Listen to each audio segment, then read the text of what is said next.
अंदर रसोई से ज़ोर ज़ोर से बर्तन पटकने की आवाज़ आ रही थी। लग रहा था जैसे रसोई में तूफान आ चुका है। हो सकता है कि शायद एक दो बर्तन शहीद भी हो गए हों, लेकिन बाहर बैठी मेघना को कोई फ़र्क नहीं पड़ रहा था।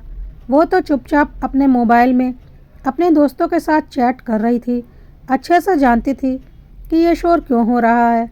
जब उसने कोई प्रतिक्रिया नहीं दी, तो आखिरकार 15 मिनट के बाद अपने आप ही सारा शोर बंद हो गया।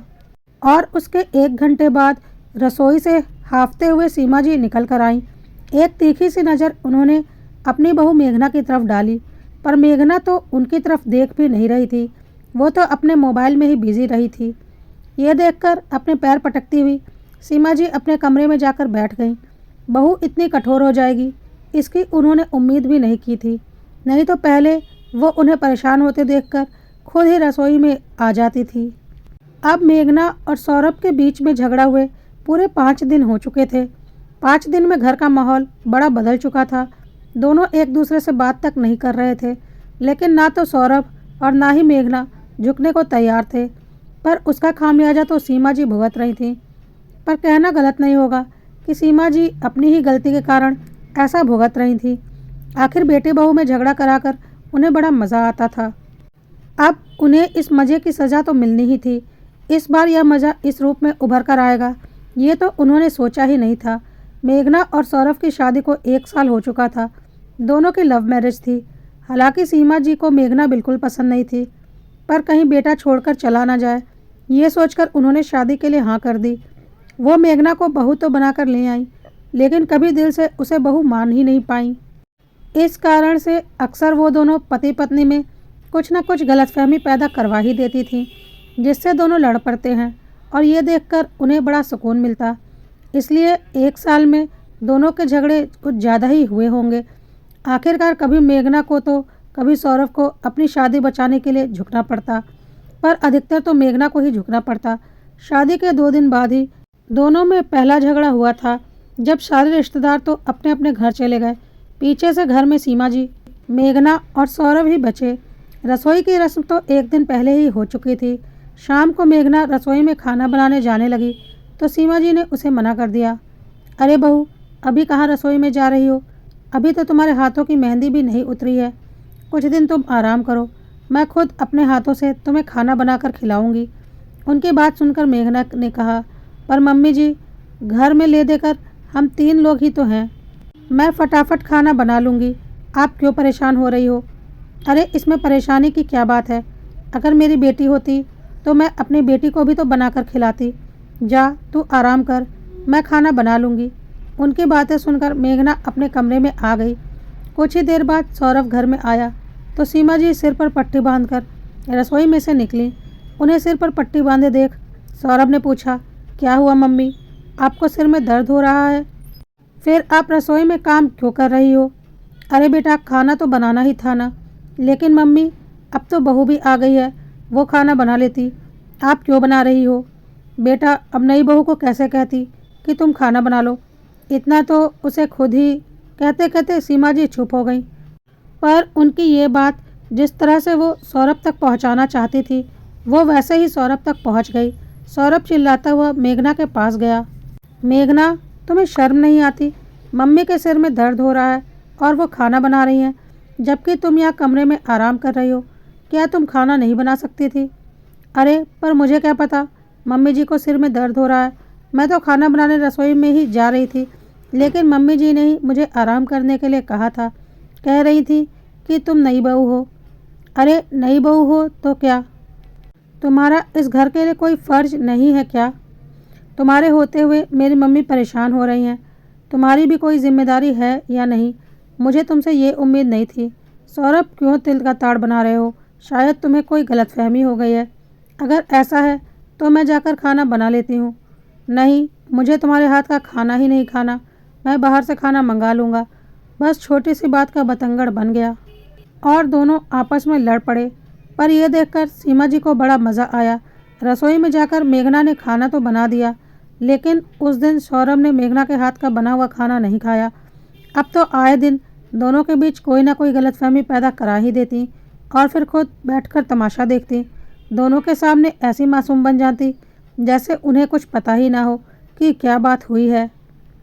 पर इसका असर अक्सर यही होता कि सौरभ मेघना का हाथ का बना हुआ खाना खाना छोड़ देता और जब तक मेघना आगे होकर माफ़ी नहीं मांग लेती तब तक या तो वो बाहर से खाना लाकर खाता या फिर सीमा जी अपने हाथों से उसे बनाकर खिलाती।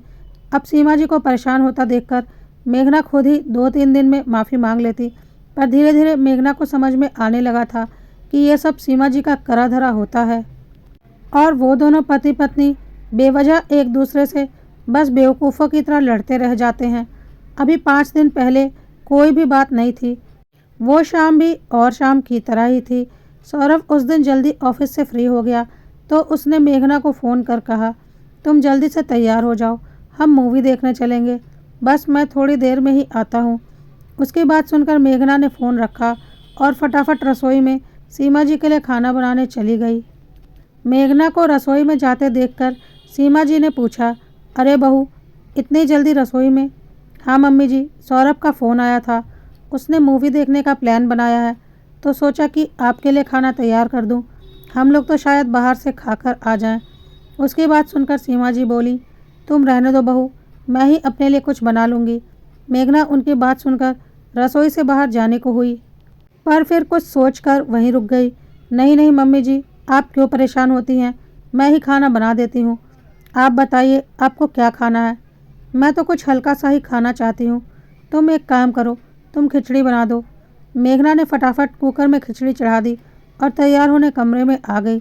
तब तक सौरभ भी घर आ गया। सीमा जी को रसोई से निकलते हुए देखकर उसने सीमा जी से पूछा, क्या हुआ मम्मी, आप रसोई में क्या कर रही हो? कुछ नहीं बेटा, अपने लिए खिचड़ी तैयार कर रही हूँ। अब तुम लोग तो बाहर घूमने जा रहे हो इसलिए खिचड़ी ही खाऊंगी। क्यों मम्मी, आपको जो खाना है वो खाओ, आखिर आपका घर है, नहीं तो मेघना से बनवा लेती। बहू तो तेरा फ़ोन आते ही तैयार होने कमरे में चली गई, इसलिए अपने लिए खिचड़ी बना रही हूँ, सीमा जी ने दुखी होते हुए कहा। ये सौरभ को बिल्कुल अच्छा नहीं लगा और इतनी सी बात का उसने बतंगड़ बना दिया और तब से सौरभ और मेघना के बीच में झगड़ा चल रहा है। पर हर बार ये झगड़ा 1 या 2 दिन में ख़त्म हो जाता था, इसलिए सीमा जी को परेशानी नहीं होती थी। लेकिन इस बार मेघना झुकने को तैयार नहीं थी। जानती थी कि सब सीमा जी का करा धरा है, इसलिए 5 दिन से ऊपर हो गए, झगड़ा खत्म होने का नाम ही नहीं ले रहा था। और हर बार की तरह सौरभ मेघना के हाथों का बना खाना भी नहीं खा रहा था। अब रोज़ रोज़ तो बाहर से खाना पचता भी नहीं, तो मजबूरन सीमा जी को ही खाना बनाना पड़ रहा है। पहले दिन तो खाना बाहर से ही आ गया, पर अब पूरे 4 दिन हो गए उन्हें रसोई में सुबह शाम खाना बनाते हुए। मेघना के आने के बाद काम करने की आदत तो वैसे भी छूट गई, तो अब पसीने छूट रहे थे। जैसे ही सौरभ घर पर आया उसने सीमा जी को आवाज़ लगाई, मम्मी बहुत ज़ोर की भूख लग रही है, जल्दी से खाना लगा दो। फिर एक नज़र मेघना की तरफ देखा और चुपचाप मुंह फेर कर कमरे में चला गया। सीमा जी भुनभुनाती हुई अपने कमरे में से आईं और सीधे रसोई में चली गईं। तब तक सौरभ भी चेंज करके बाहर आकर डाइनिंग टेबल पर बैठ गया। इतने में सीमा जी अंदर रसोई से खाने के बर्तन लेकर आईं और डाइनिंग टेबल पर ज़ोर से पटकते हुए बोली, कब तक चलेगा तुम दोनों का ये ड्रामा, परेशान हो गई हूँ मैं। अरे इस उम्र में मुझको काम करना पड़ रहा है तो क्या फ़ायदा तुम दोनों बेटे बहू का। सीमा जी की बात सुनकर सोफे पर बैठी हुई मेघना बोली, अब मैं क्या कर सकती हूँ मम्मी जी, आपके बेटे को मेरे हाथ का खाना खाना ही नहीं है तो।